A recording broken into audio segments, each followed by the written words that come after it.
जय श्री कृष्ण, राधे राधे भक्तजनों। आज हम कीड़ी नगरी की कहानी सुनेंगे।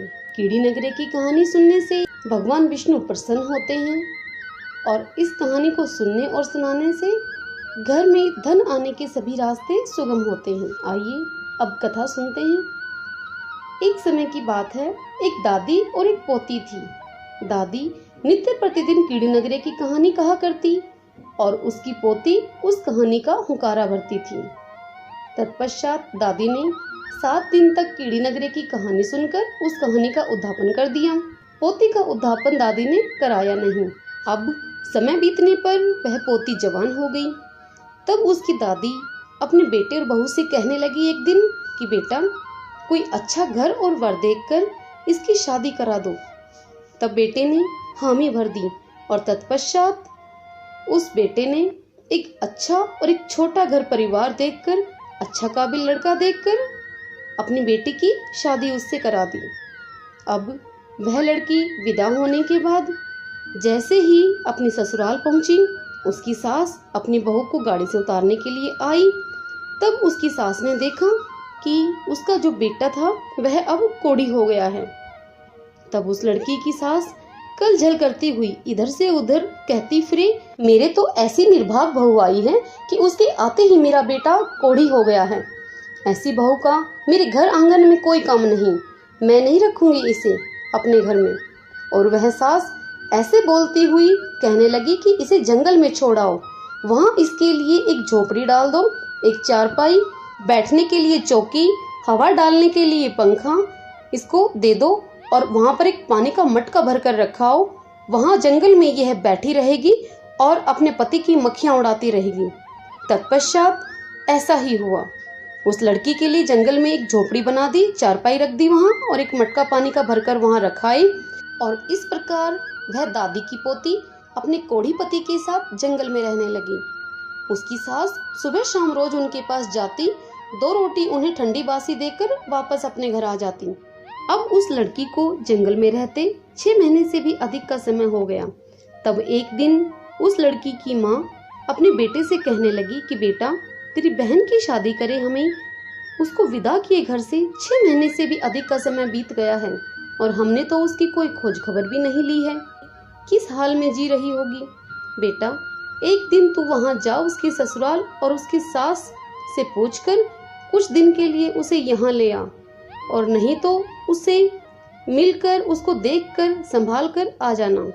अपनी माँ की बात सुनकर समझकर वह लड़का अपनी बहन के ससुराल चला गया और वहाँ पहुंचकर वह अपनी बहन को घर के अंदर ढूंढ ही रहा था कि तभी उस बहन की सास बोली कि ए लड़के, इधर उधर क्या ताका झाकी कर रहा है। तब वह लड़का बोला कि मौसी, मेरी बहन कहाँ है, दिखाई नहीं दे रही वह। तब उसकी सास कहने लगी, तेरी बहन यहाँ नहीं है, वह तो जंगल में बैठी है। जिस दिन से आई है मेरे बेटे के कर्म फोड़ दिए उसने। मेरा बेटा कोढ़ी हो गया है उसके कारण। जा वहीं जाकर मिल अपनी बहन से। तत्पश्चात वह लड़का उन कटुवचनों को सुनकर लोगों से पूछता पूछता अपनी बहन के पास बियाबान जंगल में जा पहुंचा और वहां जाकर क्या देखता है कि उसका बहनोई, जो अब कोढ़ी हो चुका है, वह चारपाई पर सो रहा है और उसकी बहन अपने पति को हवा देकर उसकी मक्खियों को उड़ा रही है। तब वह नजदीक जाकर अपनी बहन से कहता है कि बाई, मैं तुझे लेने के लिए आया हूँ, तू घर चल मेरे साथ, माँ ने बुलाया है। तब उसकी बहन बोली कि भाई, आज तो मैं नहीं आ सकती, मैं कल आऊंगी मेरे इस कोढ़ी पति के साथ। इसको यहाँ पर अकेला कैसे छोड़कर जा सकती हूँ, किसके भरोसे यहाँ छोड़ूं, मैं कल ही आऊंगी, तू जा। अब तू ऐसा करना, मैं कल आऊंगी, तब तू गली में ही एक चारपाई, एक पीढ़ा अर्थात एक चौकी वहां डाल देना, एक पानी का मटका और एक लोटा और उसके साथ एक गिलास भी रख देना, हवा करने के लिए एक पंखा भी वहां रख देना। यह सब सामान तुम गली में ही रख देना। मैं कल वहां अपने पति के साथ आऊंगी और थोड़ी देर के लिए गली में ही रुककर तुम सबसे मिलकर वापस अपने यहाँ लौट आऊंगी। तब बहन की यह बात सुनकर भाई वापस अपने घर लौट आया और तब उसकी माँ ने पूछा कि बहन को नहीं लेकर आया अपने साथ। तब उस लड़के ने अपनी माँ को सारी बात कह सुनाई। तब उसकी माँ बोली कि ठीक है बेटा, और फिर दूसरे दिन वह लड़की अपने कोढ़ी पति के साथ अपने मायके में आई और जैसा कि उसने कहा था, गली में ही चारपाई, मटका, पंखा, चौकी आदि उसके भाई ने सब प्रबंध कर दिए। तब उस लड़की ने अपने पति को गाड़ी से उतारा और चारपाई पर सुला दिया और फिर उसको भी ठंडा पानी पिलाया और खुद भी पिया। तत्पश्चात उसे हवा देकर उसकी देह पर लगी मक्खियां उड़ाने लगी। तब दौड़ती हुई उस लड़की की माँ उसके पास आकर कहने लगी कि बेटी यहाँ क्यों बैठ गई, घर के अंदर चल। तब वह लड़की कहने लगी कि नहीं माँ, हमें अभी जाना है। तब उसकी माँ कहने लगी कि थोड़ी देर तो रुक, मैं अभी शीघ्र ही आ रही हूँ। और फिर थोड़ी देर में ही उसकी माँ 2 चूरमे की पिंडी बनाकर ले आई और बेटी को देकर कहने लगी कि बेटी यह 2 चूरमे की पिंडी हैं, एक तू खा लेना और एक जमाई को खिला देना। तब वह बेटी कहने लगी कि माँ कैसे खाएंगे हम यह चूरमे की पिंडियाँ, पानी तो है नहीं, कुआं और तालाब तो सब सूखे हुए हैं। तब उसकी माँ बोली कि बेटी तेरे घर में तो पानी तुझे मिलेगा, तू वहां जाकर खा लेना। तत्पश्चात वह चूरमे की 2 पिंडी लेकर वह लड़की मायके से ससुराल आ गई और वह आकर क्या देखती है कि जोड़ी जो सूखी पड़ी थी और मटका जो खाली पड़ा था वह दोनों ही पानी से भरे हुए थे और वहां पर लोटा और गिलास भी रखा था। अब यह सब देख वह अपने पति से बोली कि आप भोजन कर लीजिए। तब उसका पति उससे कहने लगा कि जब हम यहाँ से गए थे तो यहाँ पानी की एक बूंद भी नहीं थी और अब पानी भी है। तुम ऐसा करो, मुझे तो भूख है नहीं, तुम्हारी माँ ने जो चूरमे की पिंडी दी थी वह तुम ही खा लो। तब उस लड़की ने वह चूरमे की पिंडी निकाली, एक पिंडी को उसने खाया और पानी पिया और दूसरी पिंडी को उसने वहीं पर जोड़ी के किनारे पर कीड़ियों का बिल था, उस बिल के ऊपर उसने हाथ से मरोड़कर रगड़कर उसे वहीं बुरका दिया और पानी की कार लगा दी और धोख मारकर उठ गई वहां से। तब जैसे ही वह अपने पति के पास गई तब उसका पति उससे कहने लगा कि तुमने अभी अभी ऐसा क्या किया है जिससे कि तुम्हारे करने से मेरा मुंह और हाथ साफ हो गए हैं, उनका कोढ़ झड़ गया है। तब वह लड़की कहने लगी कि मैंने तो ऐसा कुछ भी नहीं किया है, मैंने तो मेरे हिस्से की पिंडी खाई है और तुम्हारे हिस्से की पिंडी कीड़ियों के बिल के ऊपर मैंने डाल दी है और पानी की कार लगाई है। यह सुन उसका पति कहने लगा कि अवश्य ही इस बात में कुछ ना कुछ रहस्य तो है, तुम्हारे ऐसा करने से मेरा कोढ़ हाथ का और मुंह का मिट गया है। हम किसी समझदार व्यक्ति से पूछेंगे कि यह चमत्कार कैसे हुआ। और यह विचार कर वह दोनों चल पड़े। सास उससे वास्ता रखती नहीं थी। अब वह लड़की अपने मायके में जा पहुंची अपने पति को लेकर और वहां पहुंचकर उसने अपनी माँ को सारी बात ज्यों की त्यों बता दी। तब उसकी माँ सब समझ गई और बेटी से कहने लगी कि हे बेटी, जब तू छोटी थी तब तेरी दादी कीड़ी नगरी की कहानी सुना करती थी और वह कहानी कहती और तू वहां बैठकर उस कहानी का हुंकारा भरा करती थी। तत्पश्चात तेरी दादी ने तो कहानी का उद्यापन कर दिया और तेरा उद्यापन करवाया नहीं, तुझे कीड़ी नगरी का श्राप लगा है, इसी कारण जमाई को कोढ़ हुआ है। तत्पश्चात उसकी माँ कहने लगी कि बेटी तू कहीं जाना नहीं, यहीं रुक, मैं तेरी दादी को बुलाकर लाती हूँ, उसे कुछ न कुछ उपाय अवश्य ही पता होगा। अब उसकी माँ दादी को बुलाकर ले आई। तब उसकी दादी उससे पूछने लगी कि यह क्या हो गया है जमाई को। तब वह लड़की बोली कि दादी यही मेरा भाग्य है अब, और उसने सारी बात अपनी दादी को बता दी। अब दादी भी सब समझ गई और फिर दादी कहने लगी कि बेटी तू चिंता मत कर किसी बात की, सब ठीक हो जाएगा। और फिर वह दादी अपनी बहू से बोली कि तू एक कटोरी में घी और गुड़ लेकर आ। अब उस लड़की की माँ एक कटोरी में घी और गुड़ ले आई। तब दादी ने कहानी कही और पोती ने कहानी सुनी। तत्पश्चात दादी अपनी पोती से बोली कि बेटी यह कहानी तो 7 दिन तक कहना और तेरे पति हुंकारा भरेंगे इस कहानी का, और फिर 7 दिन तक कहानी सुनने के बाद इसका उद्यापन कर देना। तब वह लड़की बोली कि मेरी सास ठंडा बासी खाना देकर जाती है हमें, तो मैं उद्यापन अब किस तरह करूंगी इसका। तब उसकी दादी बोली कि तू चिंता मत कर किसी बात की, तेरी सास जो तुम्हें ठंडी बासी रोटी देकर जाए उन रोटियों को इकट्ठी कर लेना और फिर 7वें दिन उसका चूरमा बना लेना।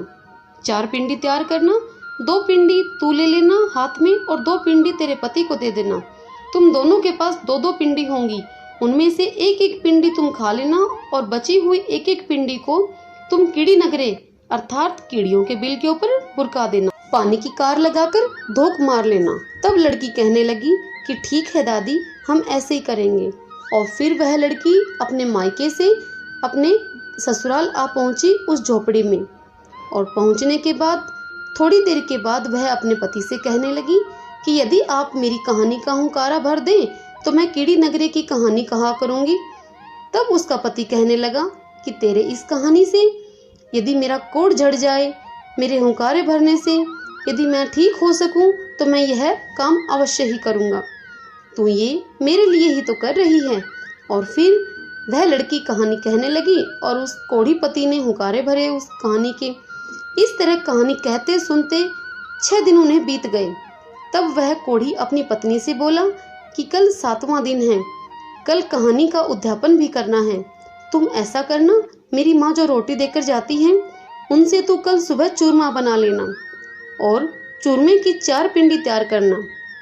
तब वह कहने लगी कि आपकी माँ 2 ही रोटी देकर जाती है, 2 सुबह और 2 शाम को। फिर यह सुनकर उसका पति कहने लगा उसे कि आज शाम को जो माँ रोटी देकर जाएगी 2 रोटी, वह 2 रोटी और कल सुबह की 2 रोटी, इन 4 रोटियों को इकट्ठा करके इनको मोड़ कर तुम चूरमा तैयार कर लेना, कल हम उद्यापन अवश्य ही करेंगे। उसकी पत्नी ने हामी भर दी। तत्पश्चात 7वें दिन वह स्वयं तो झोपड़ी के पिछवाड़े में जाकर स्नान कर कर आ गई और उसके पति जो कोढ़ी हो चुके थे उनका नहाना संभव नहीं था, इसलिए उसने अपने पति पर पानी के छींटे मारकर उन्हें शुद्ध कर दिया। और फिर वह बोली, कीड़ी नगरा का बिल यहाँ जोड़ी के पाल पर ही है, अगर आप कहें तो आपको वहाँ बिठा देती हूँ। तब यह सुन उसके पति ने हाँ में सिर हिलाया।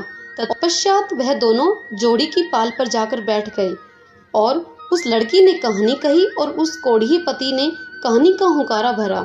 और इस प्रकार कहानी सुनने के बाद दोनों ने अपनी एक एक चूरमे की पिंडी कीड़ी नगरे के आर बार बुरका दी और फिर पानी की कार लगा दी। और फिर कहने लगे कि हे कीड़ी नगरा, हमारे कोढ़ को झाड़ना, जो भी कोई हमसे भूल चूक हुई हो हमें उसके लिए क्षमा करना।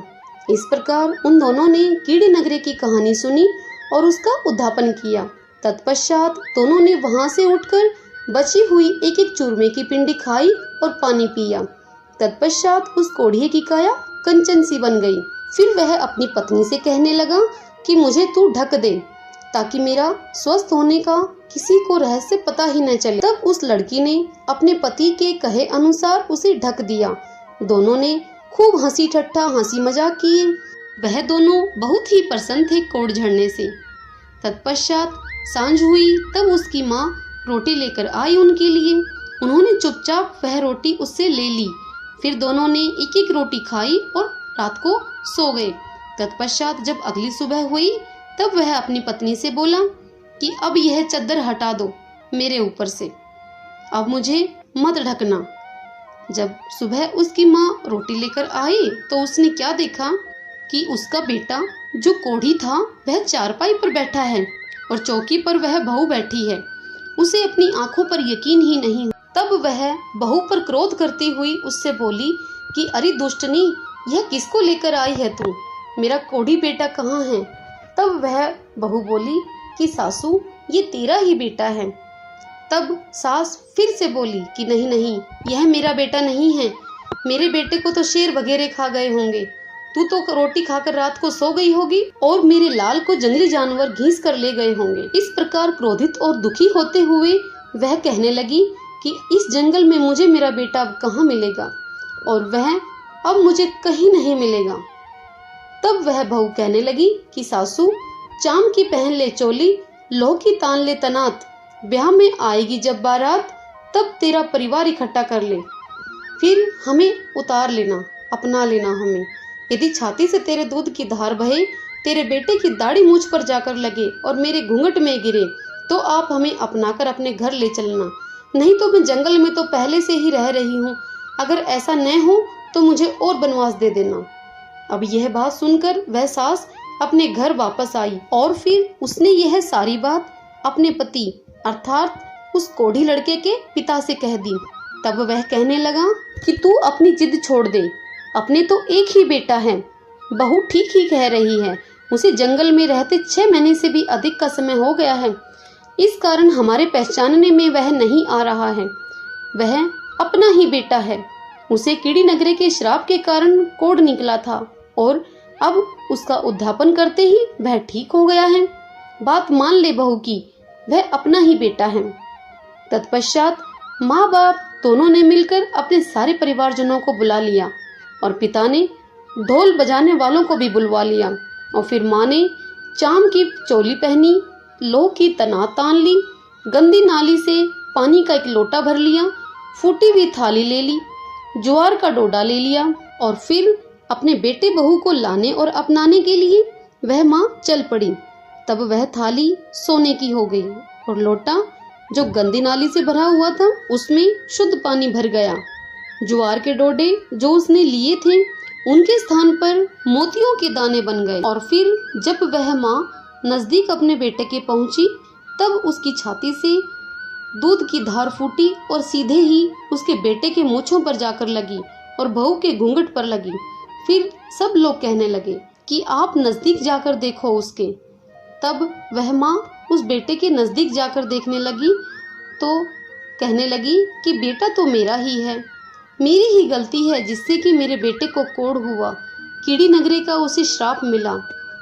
तब फिर वह बहू और बेटे को पूरे रंग चाव गाजे बाजे ढोल नवाजे के साथ अपने घर ले गई और फिर चौकी पर बहू को बिठाया और उससे कहने लगी कि बहू तूने ऐसा क्या उपाय किया जिसके करने से मेरा बेटा बिल्कुल ठीक हो गया है।